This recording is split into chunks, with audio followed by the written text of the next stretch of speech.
Vajpayee period and Modi పీరియడ్లో వారు చాలా విషయాలు చెప్పారు. ఒక్క విషయం చాలా సిగ్నిఫికెంట్ విషయం ఏంటంటే అప్పుడు బీజేపీ ఏదైతే అలైడ్ వీటితోటి స్నేహము ఇవి కంటిన్యూ చేశారు. వాళ్ళని దాటి ముందుకు వెళ్ళాలి అనే ఆలోచన ఏ రోజు చేయలేదు.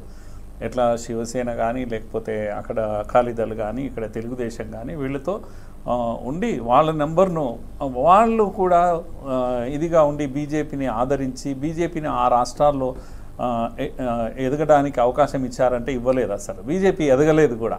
అట్ ది కాస్ట్ ఆఫ్ వీళ్ళు ఎవరైతే ఉన్నారో వాళ్ళందరితో అణిగి మణిగే ఉన్నారు. వీళ్ళు అట్లా కాదు. ఇప్పుడున్న ఈ జోడీ ఏదైతే ఉందో వీళ్ళు ఏం చేశారు, అక్కడ శివసేనను బ్రేక్ చేశారు, లేకపోతే అకాలీదళ్ బ్రేక్ చేశారు, సొంతంగా ఎదగడానికి గట్టి ప్రయత్నం చేశారు.